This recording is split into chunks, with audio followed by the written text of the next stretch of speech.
Do I look handsome? Should I take a sip of my tea? Maybe I should do it by the boom mic. Alright, you want to just go? Yep. Froze. What's up, guys? This is Odde from Casserole Studios, and I'm going to show you my vocal chain on pop vocals. Okay, so diving into the lead vocals, I'm going to just isolate it real quick. Ruined the girl in white. So that is just the lead vocal on its own without the stacks and anything. I'm starting right here with auto-tune. Not crazy correction, just a little bit, and I really reduce the speed a lot, and I have the vibrato on because she does have a little bit of vibrato in some parts, and I think it's really important to let that shine and not let the auto-tune kind of lock it in. And second thing is EQ. Very simple, basic EQ. Like I said a million times, if you're just doing a simple duck and boost, in certain areas, I don't think you need to use the fancy CPU dragging Pro Q and stuff like that. It's really cool to use, but you don't need it when you're just doing something real simple. You can just, get the little RQ on there and make it work. So we're moving on to the bus. Displayed a smile while you took First her thing, life. Pro Q, because this time I'm doing more surgical stuff and I'm using its dynamic tool with it too. I'm compressing a certain frequency.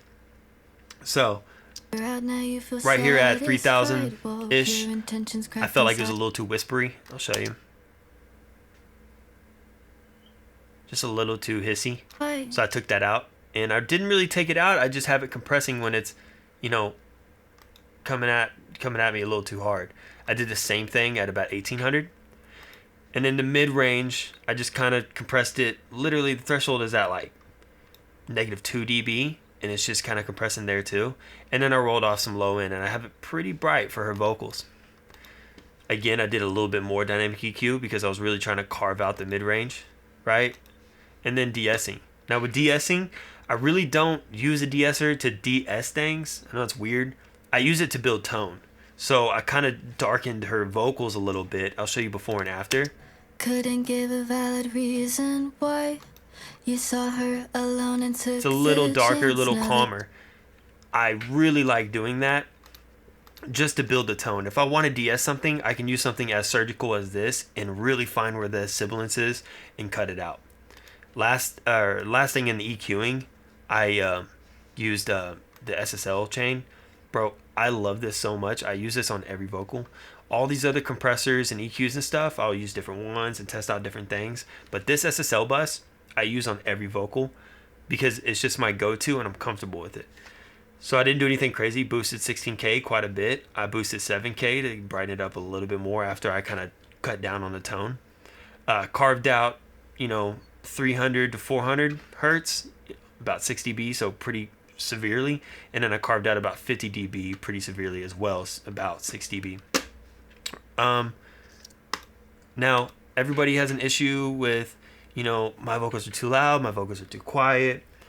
Maybe it's too quiet when I'm in the car. I can't get it to cut through the mix. The biggest solution that a lot of people need to understand is that it's not volume.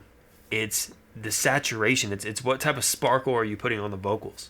So you can get it at a good level, and if you feel like it's just a little under the mix, then we can saturate it and kind of get it some light distortion and, saturate the high end and let it sparkle a little bit, and that will let it cut through the mix. And my favorite thing to use to do that is the Saturn II right now. I mean, I use different stuff all the time, but right now I love the Saturn II. I'm not doing a whole bunch with it. You can see I kind of pushed up the high treble bands and I'm driving it pretty hard, but I pulled that back the mix like 11%. So you're just parallel distorting it. That's really all you're doing with the saturation. So here, I'll show you before and after. Girl in white has no future plans. So if you're using headphones right now, or you're on speakers, you'll notice the brightness that really pops up. That's super important, especially when you're trying to get a pop record to sound crispy. The crispy is the high end stuff, and this is the best way to kind of boost the high end. And you have the clarity but not the harshness. That helps a lot. And then last thing, another thing I use very often, not every time, it's just a simple RVox. I can gate it. I gated it really hard because I wanted these vocals real poppy and real cut in, cut out. and then I compressed it pretty harshly.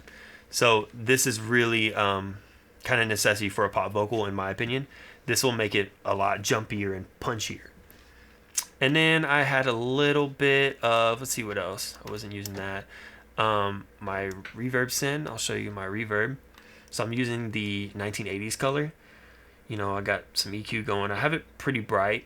And then decay's pretty long. I like having long decays on pop. I like to have it simmer in the background. Now, it was a little too much, so I use an imager on the reverb send to kind of spread it out. So here, I'll show you. Ruined the girl in white. Display a smile while you took her life. Drained her out, now you feel satisfied. Well, we just cut it down, let it cut through, and push it in the back with that imaging. So that's super important, at least in my opinion, is to kind of give that reverb, kind of spread it out so it can, so the mix can kind of sit in the middle. Let's hear the hook all together now, without the dubs. Leave vocals alone.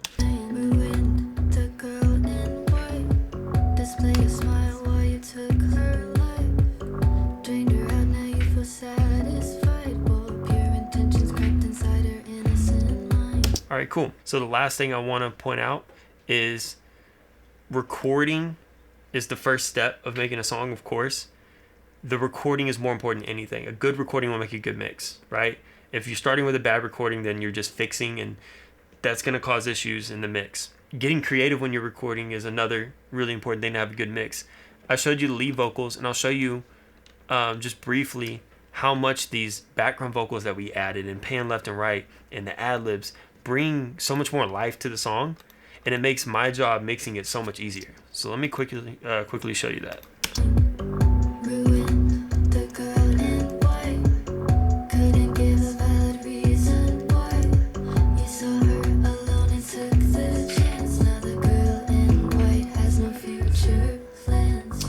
Right, so that's a super important thing. So just have fun when you're recording and kind of get creative, because that's going to help you a lot. That's really going to bring the song to life. Is we want to hear the fun that you have while you're recording. Thank you for sitting in, watching us do this. I want to just show everybody what everybody's vocal chain looks like. There's not a right or wrong way to do it. If it sounds good, it sounds good. But this is how I do it. So, see ya.